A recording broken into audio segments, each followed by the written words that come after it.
Assalamualaikum warahmatullahi wabarakatuh.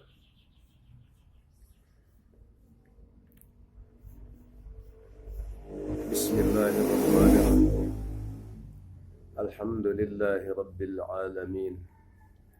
Wassalatu wassalamu ala asrafil mursalin wa ala alihi wa sahbihi ajma'in. Amma ba'du. Saudara-saudara semua yang dirahmati Allah di mana saja berada. Insya Allah pada pertemuan kali ini kita akan murajaah bersama murajaah surah An-Nas, surah yang ke-114 atau surah terakhir dari sekian surah di dalam Al-Quran. Saudara-saudaraku semurajaah di mana saja berada. Sebelum kita mulai murajaah kita, mungkin ada baiknya kalau mari kita bersama-sama berdoa dengan bersama-sama membaca suratul Fatihah. Yang pertama kita niatkan untuk diri kita semua, diri kita masing-masing. Semoga apa yang kita lakukan ini mendapat ridho darinya. Semoga umur kita yang ke depan adalah umur-umur yang dalam keadaan takwa kepada Yang Maha Kuasa. Dan semoga kita semua selalu mendapat petunjuk darinya. Untuk selanjutnya doa kita tujukan kepada semua guru-guru kita dan semua guru-guru yang menyampaikan agama Islam. Semoga beliau-beliau juga selalu mendapat rahmat dari Yang Maha Kuasa, mendapat ampunan dan selalu mendapat petunjuk dari Yang Maha Kuasa. Bisirril Fatihah.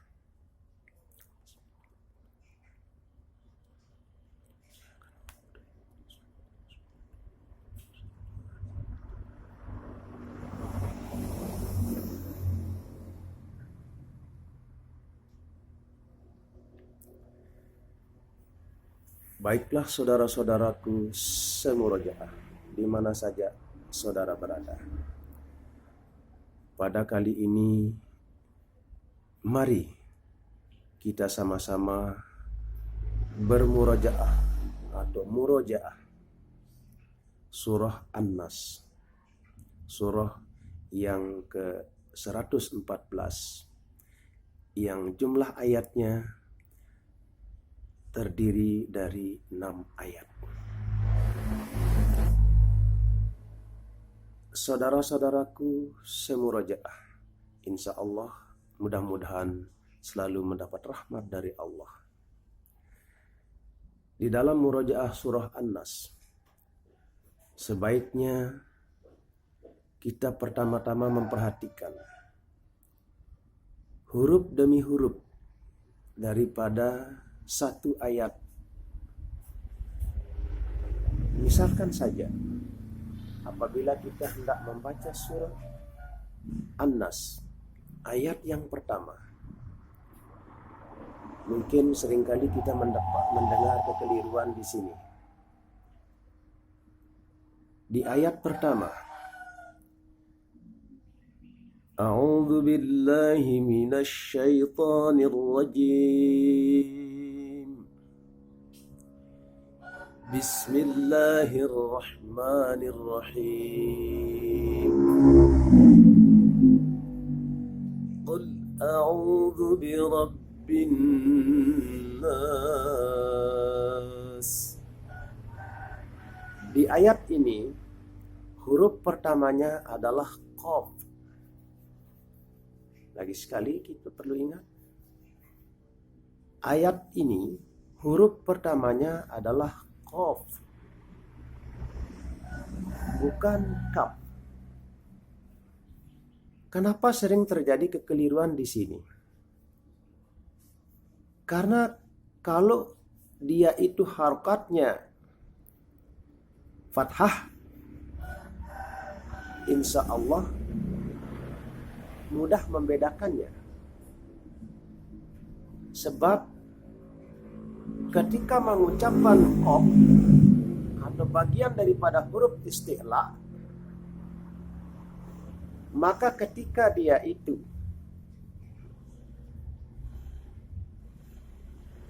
sendirian atau tidak bertasdid atau tidak mematikan huruf lain, maka apabila dia berharakat fathah, suara yang akan keluar adalah O, bukan U atau bukan A. Tetapi ketika dia itu berharakat dhammah atau berharakat kasrah, maka suaranya akan sama dengan huruf-huruf yang bukan huruf isti'la. Seperti ko, kalau dia punya harakat dhammah akan suaranya terdengar ku. Kaf, apabila dia harakatnya dhammah, maka suaranya juga akan keluar ku. Apabila dia berharakat kasrah, suaranya akan terdengar ki. Juga qaf, apabila dia berharakat kasrah, maka suara yang akan keluar adalah ki. Nah, disinilah, karena di sini qaf di sini itu mempunyai harakat dhammah yang akan mengeluarkan u. Jadi kita harus benar-benar berhati-hati. Benar-benar harus mengeluarkan qaf dari makhraj aslinya. Itu yang dapat membedakan mana qaf dan mana kaf. Contoh saja. Qul. Ini kalau kita membunyikan qaf. Kul kalau kita membunyikan kaf. Di sini kadang-kadang kita kurang begitu teliti. Sehingga ketika mengucapkan kalimat itu, mau keluar kaf, mau keluar qaf, itu kadang-kadang banyak kita yang kurang memperhatikannya. Contoh saja. Qul a'udzu birabbin nas. Qul a'udzu birabbin nas. Sebagian kita banyak yang tidak memperhatikan. Kalau huruf yang kita keluarkan di sini adalah kaf, padahal aslinya qaf. Qul a'udzu birabbin nas. Qaf. Lalu kesalahan yang selanjutnya bagaimana? Apabila kita menggunakan qaf, maka kita mengatakan katakanlah. Kalau kita menggunakan qaf. Lalu kalau kita menggunakan kaf, kul maka kita mengatakan makanlah. Maka arti daripada kata yang kita ucapkan itu sangat jauh-jauh berbeda. Nah, disinilah perlu kiranya apabila kita murojaah, maka itu yang kita perhatikan. Di samping juga memperhatikan yang lain-lainnya. Juga selanjutnya, di dalam surah An-Nas ini ada istilah gunnah. Misalnya, Qul a'udzu birabbin nas, malikin nas, ilahin nas, min syarril waswasil khannas,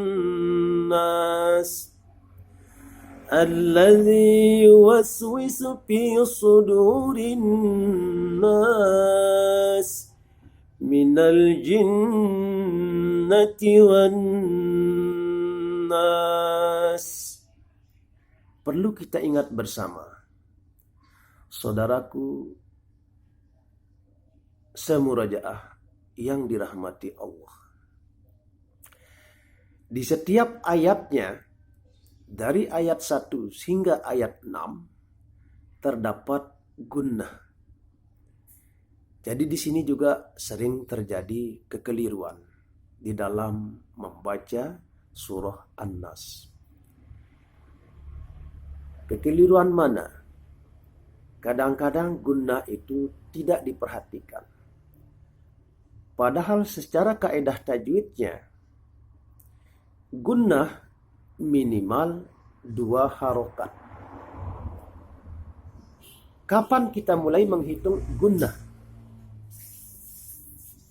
Jadi gunnah itu akan terjadi apabila suara kita keluar melalui lubang hidung atau khaysum. Jadi kita mulai menghitung gunnah itu apabila lidah kita sudah menempel di langit-langit atas. Misalnya an, ini kan langit-langit kita sudah menempel. Nah, begitu dia menempel langit-langit kita, lidah kita di langit-langit, maka sejak itu kita mulai menghitung gunnah. Artinya mengeluarkan suara dari lubang hidung atau khaysum. Misal, in minal jin, ini. Begitu dia nempel lidah di atas, maka saat itu kita mulai menghitung, kita mengeluarkan suara gunnah atau dengung. Minimal gunnah itu menurut aturan tajwid 2 harokat. Tetapi banyak kita kadang-kadang gunnah itu tidak diambil 2 harokat. Banyak sekali kita yang mengambil kurang, bahkan tidak ada gunnah sama sekali. Misalnya minal jinnati wan nas, ini gunnahnya tidak sempurna. Jadi minimal kita ambil 2 harokat. Misal, boleh lebih. Qul a'udzu birabbin nas. Ini ayat yang pertama. Ayat yang kedua.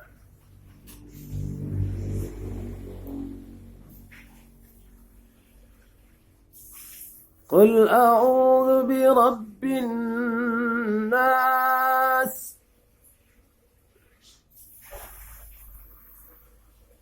malikin nas, ilahin nas, min syarril waswasil khannas, alladzi yuwaswisu fi sudurin nas, minal jinnati wan nas. Di setiap ayatnya surah Al-An-Nas itu ada gunnahnya. Lagi sekali, ayat pertama, Qul a'udzu birabbin nas. Ayat kedua, Malikin nas. Ayat ketiga, ilahin nas.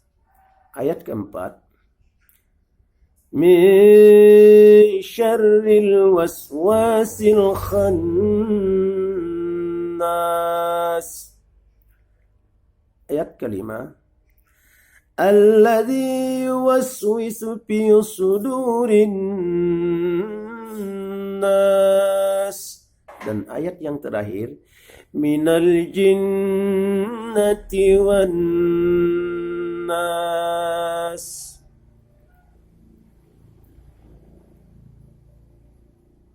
Saudaraku, saya murojaah yang insya Allah dirahmati Allah. Jadi perlu sekali di dalam murojaah kita memperhatikan pertama huruf yang akan kita ucapkan sudah benar-benar keluar dari makhrajnya atau belum. Yang kedua, perlu juga kita perhatikan kaedah bacaan daripada hukum tajwid. Apakah itu bacaan akan dibaca panjang, atau akan dibaca gunnah, atau akan dibaca ikhfa, dan sebagainya. Saudara-saudara semurojaah di mana saja berada yang dirahmati Allah. Namun pada season kali ini nampaknya seperti ini dulu yang perlu kita bahas. Insya Allah pada season-season berikutnya mungkin mudah-mudahan Allah meridhai kita bisa membahas masalah-masalah yang lain daripada bacaan-bacaan Al-Quran itu. Jadi seperti biasa, pada penutupan season kita, saya tetap selalu mohon maaf yang sebesar-besarnya. Saya di sini tetap bukan sebagai orang yang alim, tetapi semata-mata saya sebagai orang yang mengajak kita semua. Semoga kita semua menjadi orang-orang yang selalu gemar dan istiqomah membaca dan mempelajari Al-Quran. Dan saya berharap sekali kepada kita semua untuk mari bersama-sama mengajak saudara-saudara kita, mengajak anak-anak kita, mengajak cucu-cucu kita, terutama di dalam belajar membaca Al-Quran. Dan pada akhirnya, marilah kita tutup acara kita ini dengan bersama-sama membaca suratul Fatihah. Mudah-mudahan apa yang kita lakukan, apa yang kita laksanakan, selalu mendapat ridho dari Yang Maha Kuasa. Amin. Wabillahi taufiq wal hidayah. Assalamualaikum warahmatullahi wabarakatuh.